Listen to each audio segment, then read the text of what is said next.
విశేషం ఏంటంటే జిపిఎస్ రేపు ఆగస్టు నెలలో 25 సంవత్సరాల సుదీర్ఘ ప్రయాణం సిల్వర్ జూబ్లీ కార్యక్రమం జరగబోతుంది.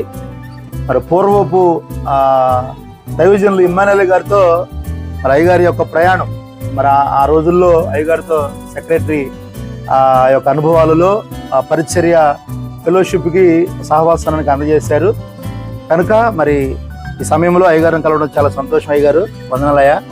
మరి మీరు ఖచ్చితంగా రేపు జరగబోయే నెలలో ఆగస్టు నెలలో జరగబోయే సిల్వర్ జూబ్లీకి తప్పనిసరిగా మీరు రావాలని హృదయపూర్వకంగా ఆశ్రమ్ గారు మీరు రావాలని ఇప్పుడు జిపిఎస్ పరిచర్యలు ఉన్నటువంటి మేమందరం కూడా మిమ్మల్ని ఆహ్వానించడానికి మీ వద్దకు వచ్చాం. నాకు చాలా సంతోషం. మరి ఈ సమయంలో మా ప్రెసిడెంట్ గారు మరి అయ్యగారిని ఉద్దేశించి 2 మాటలు చెప్పి అయ్యగారిని ప్రేమపూర్వకంగా ఆహ్వానిస్తారు.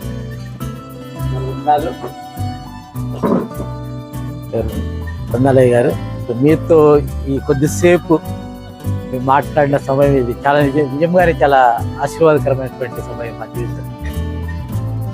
రెండవది మీరు అన్నట్టు ఈ జిపిఎస్ ఫెలోషిప్కు మొదటి దినాలలో మీరు సెక్రటరీగా సేవ చేసి అనేకులకు ఆశీర్వాదకరం ఉండాలి అనే ఆలోచనతో ప్రారంభించినటువంటి యొక్క ఫెలోషిప్ ఈరోజు జిపిఎస్ ఈరోజు రేపు ఆగస్టు నెలకు వచ్చరికే 25 ఏళ్ళు అవుతుంది, 25 years. సో ఈ 25th యానివర్సరీని ఘనంగా జరిపించాలని దేవుడు మాకందరికీ తలంపు ఇచ్చాడు.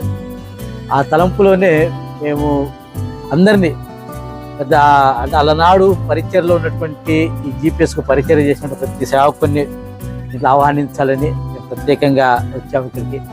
మీరు మాస్టర్ గారు తప్పకుండా ఆ రోజు ఆగస్టు నెల జరిగేటువంటి వార్షిక ఈ 25th యానివర్సరీకి రావాలి, మీరు వచ్చి మమ్మల్ని ఆశీర్వదించాలి. సంతోషంగా మేము ఈ యొక్క సహవాసం మేము ఉండగలుగుతున్నాం.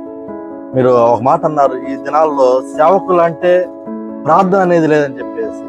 అది బాగా పరిస్థితులు మనం కనుక ఇప్పుడున్న ప్రజెంట్ మనం చూస్తూ ఉంటామంటే ప్రార్థన అనేది చాలా తక్కువ అయిపోయింది. మరి మేము వ్యక్తిగతంగా మా ఈ యొక్క జిపిఎస్ సహవాసంలో ప్రార్థన అనేది మెయిన్ అంశంగా ఉంటుందన్నమాట. అంటే సేవకుల యొక్క ఆల్ నైట్ ప్రార్థన అంటే నాకు తెలిసి ఏ ఫెలోషిప్ లో కూడా సేవకులు ఆల్ నైట్ ప్రార్థన లేదు. అలాంటిది మొట్టమొదటిగా జిపిఎస్ తోనే ఈ యొక్క సేవకులు ఆల్ నైట్ ప్రార్థన ఉంది. ప్రార్థన ఉద్యమం, ప్రార్థన ధూపం, ఇలాగ ప్రార్థన మీదే అన్ని కూడా యొక్క సహవాసం అనేది బిల్డ్ అవుతూ ఉంటుంది అనమాట. కానీ అంతా కూడా కేవలం మీ వల్ల, మీరు చేసిన ఆ పునాది, మీరు చేసిన ఆ ప్రార్థన వల్లే ఈ దినాన గుంటూరు పాస్టర్ సమూహాల పోయి గ్లోరియస్ పాస్టర్ సమూహంగా మరి ఇది ఈ దినాన మరి వచ్చింది. ముందుకు తీసుకెళ్లే విధానం బట్టి నీకు వందనాలు ప్రభా. అలయా ప్రభా, ఈ రోజు సేవకులు కలవటానికి మాకు ఇచ్చిన సమయాన్ని బట్టి నీకు వందనాలు, స్తుతులు, స్తోత్రాలు చెల్లించుకున్నాం. ముఖ్యంగా ప్రభా సేవకులకు మంచి ఆరోగ్యాన్ని, శక్తిని, బలాన్ని అనుగ్రహించమని ప్రార్థిస్తున్నాం. ప్రతి బలహీనత ప్రభా యేసు నామములో ప్రభా స్వస్థతగా శీఘ్రంగా నడిపించమని ప్రార్థిస్తున్నాం. స్వస్థత శీఘ్రంగా కలుగును కాక తండ్రిని ఈ సేవకులను బలపరచమని ప్రార్థిస్తున్నాం. ప్రభు పాస్టర్ గారిని కూడా దీవించండి అయ్యా, ఆశీర్వదించండి. ఇరువురికి పరిపూర్ణ ఆరోగ్యం నింపమని ప్రార్థిస్తున్నాం. ఈ గృహము చుట్టూ ప్రభా మీరే మీ దేవతల సంరక్షణలో ఉంచమని ప్రార్థిస్తున్నాం. ప్రభా ఈ గృహములు మీరు ఉండండి ప్రభా, మీ సేవకులకు కావాల్సిన ప్రతి అవసరం దగ్గర యేసు నామములో తీర్చమని ప్రార్థిస్తున్నాం ప్రభా. ప్రభా సేవకులు బయటికి వెళ్తున్నప్పుడు వస్తున్నప్పుడు క్షేమాన్ని, భద్రతను, ఆరోగ్యాన్ని కలుగుతామని ప్రార్థిస్తున్నాం. సేవకులు చేస్తున్న ప్రార్థన ఆలకించండి ప్రభా, వారి ప్రార్థన ఆలకించి సమాధానం అనుగ్రహించమని ప్రార్థిస్తున్నాం. నీకే వందనాలు, స్తుతులు, స్తోత్రాలు చెల్లించుకుంటూ చేరికూడి వచ్చిన ప్రతి సేవకులను కూడా మీరే దేగల హస్తాలు సమర్పించుకుంటూ యేసు నామములో ప్రార్థించి అడుగుపెట్టుకుంటున్నాం తండ్రి. ఆమేన్. ప్రార్థన ఆలకించిన ప్రభువారు దైవజనులకి మంచి ఆరోగ్యము, పరిచర్యను దీవెనకరంగా మార్చినందుకు స్తోత్రాలు చెల్లిద్దాం. స్తోత్రం, స్తోత్రం, స్తోత్రం, స్తోత్రం. ప్రారంభించి దాన్ని కొనసాగిస్తున్న దైవ సేవకులు, స్థాపకులు ఇమ్మానుయేల్ గారితో ఎటువంటి పరిచయము అని అంటే, ఒక మాటలో రైల్వే స్టేషన్ దగ్గర వాళ్ళు క్వార్టర్స్లో ఉన్నప్పుడు అక్కడ మాట్లాడడానికి వెళ్ళేవాళ్ళం. వెళ్ళి అంతా కార్యక్రమం అయిపోయిన తర్వాత ఇంటికి రావడానికి ఇక్కడ కాదులే ఇక్కడే భోజనం చేసి వెళ్ళిపోదురు కానీ అని చెప్పి అనేవాడు.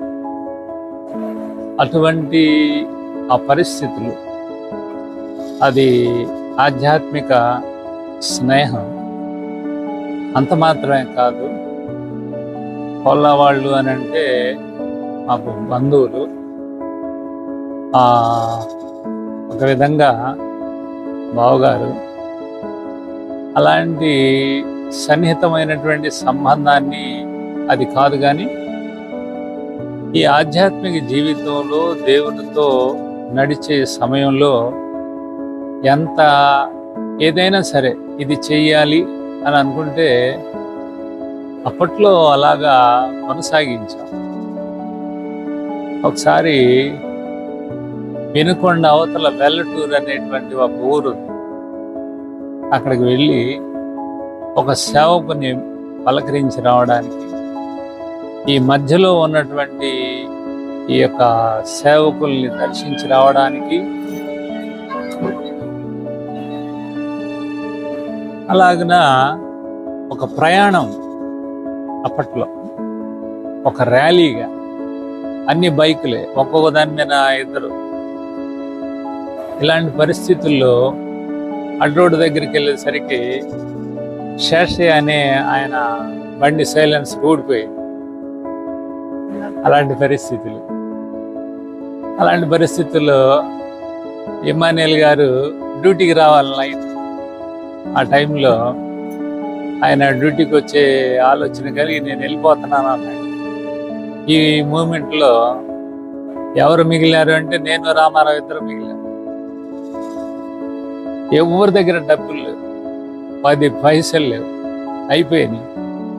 అలాంటి పరిస్థితుల్లో పాస్టర్ గారు ఏం చేద్దాం, ఓ లీటర్ ఈ బండికి సరిపోదు అని అన్నాడు.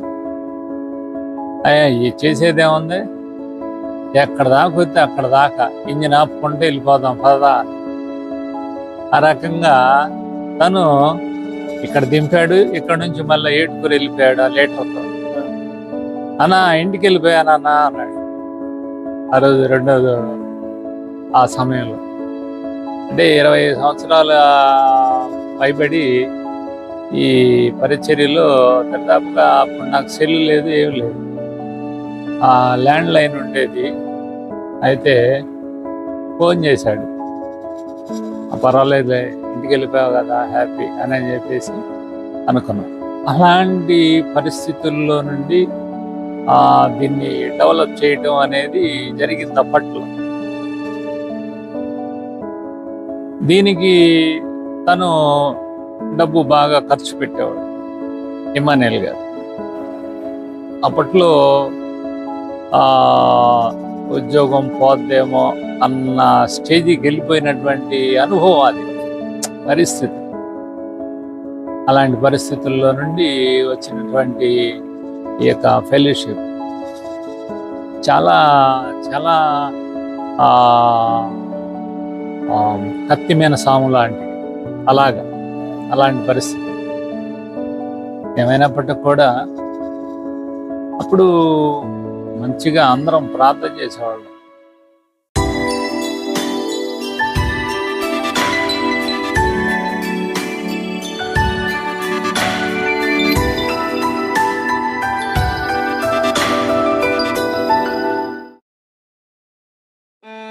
స్థాపకులు ప్రియులు ఇమ్మానుయేల్ గారికి వందనాలు చెప్పండి. దేవుడు ఇంకా యొక్క ఈ పరిచర్యని ఎక్కువగా దీవించాలని కోరుకుంటాను. అలాగున దేవుడు ఇంకా ఈ యొక్క ఫెలోషిప్లో ఉన్నటువంటి ప్రతి ఒక్క సేవకుడు మంచి ప్రార్థనా పరులుగా ఉండును గాక. ఆమేన్. God bless you.